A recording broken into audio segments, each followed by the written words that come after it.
Казвам се Румина. На 19 съм. Обичам бира. Обичам да се забавлявам. Общо взето обичам страшно много неща, обаче всичките са някакви особени. Не знам дали въобще има смисъл да ги споменавам, защото дори понякога аз не се разбирам как може да имам такива странни интереси, но по принцип това, което мога да кажа общо за мен е, че обичам да слушам някаква стара музика, така 60-те, 70-те години, да се кефя. Обичам спокойствието, обичам тишината по принцип.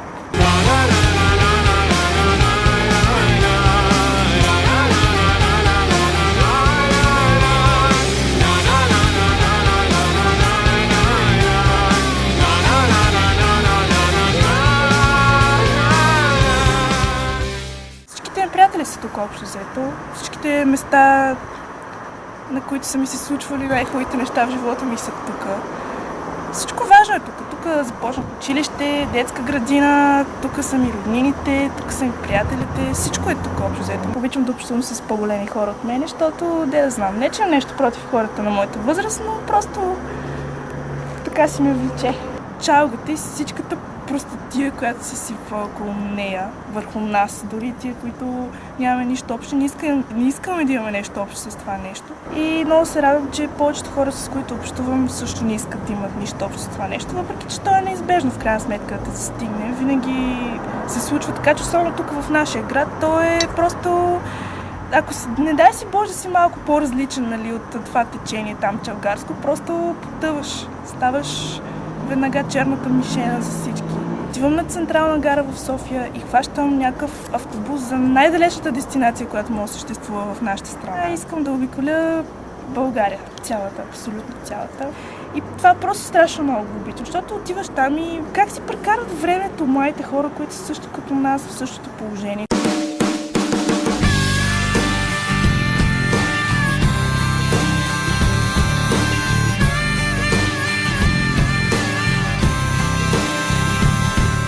Живота не е нито прост, нито сложен. Той е някакъв такъв, какъвто ти си го направиш. Супер много мрази, когато някой седне и се замисля: Боже, утре съм на работа, на училище, това е нещо толкова гадно, толкова депресиращо. Но в крайна сметка всеки трябва да търси позитивното и в най-насраното, ако можеш така да се изразя. Ма не, защото се оригнах много гадно за това. Според мен тия неща, там с цялата тая линия, по която всички трябва да минат, училище, студентство, според мен не знам, всеки трябва да върви на там, на където той иска. Ама ако пак ми дойде, пак се оригна, да знаеш. А не това, което са наложили всички, че трябва по строго определен ред всичко да се извършва. Ти ще ме напиеш тук, бе! Точно преди няколко дни бях в едно малко градче, точно на границата с Гърция. Това, което ми направи впечатление, е, че те обръщат внимание на много повече неща, отколкото ние тук, като примерно подреденост, чистота, цветя, алеи.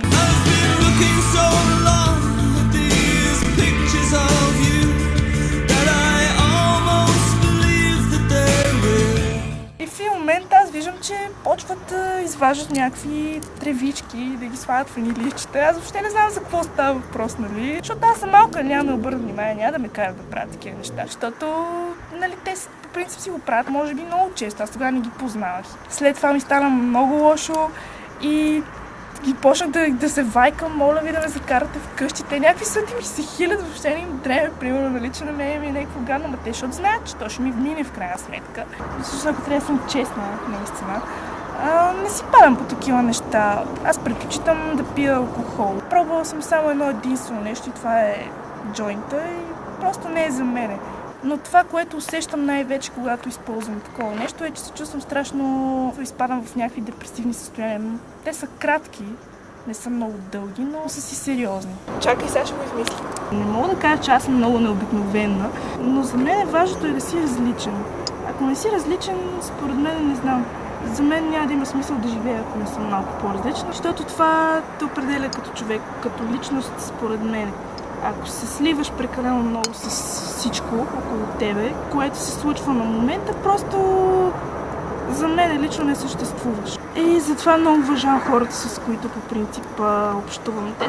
Повечето са музиканти, повечето са ексцентрични хора, с които ти е интересно само да ги гледаш. Не ти е интересно да общуваш само или да кажеш, то го познавам, нали, примерно. Просто ми харесва всичко, което правят. Как изглеждат, как говорят, как мислят и най-вече от какво точно се интересуват.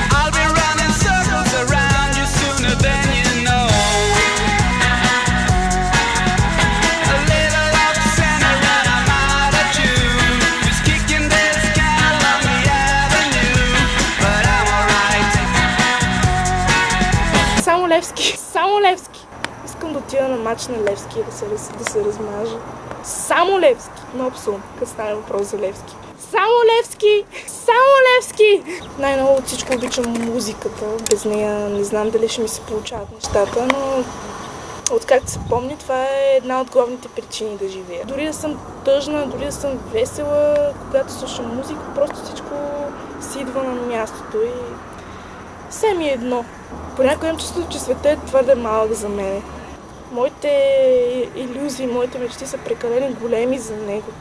Почваш да слушаш някакви странни коментари по своя адрес, колко си грозен, колко си тъп, защото ти не отиваш в магурата да правиш чака-рака, нали, всяка вечер. Майката, честно казвам. Много мразя такива хора. Мразя тъпите селендури, които нямат никаква идея какво се случва в живота и в света. Аз съм си облякла една тениска на The Cure. Все пак ще е хубаво, ако някой знае, нали, кои са The Cure. И някаква групичка от момчета, видимо по-големи от мене, седят на някаква седянка си направили и си лафят така и аз слизам надолу. И минавам покрай тях и слушам в този момент. Ха-ха-ха. И аз забавям крачка, нали, за да видя какво точно им е смешно, защото очеизвадно се смеят на мене. И един го слушам как казва: вижте, на тениската и пише Декуре. Някакво направо изпаднах в потрес. Ходи някакво надолу и направо очите ми кръвясаха от ужас. Идеше ми да седна и да се смея на земята като побъркана. Но ако беше грамота, щеше да прочете правилно какво пише на тениската ми и нямаше да се мисли за толкова острумен.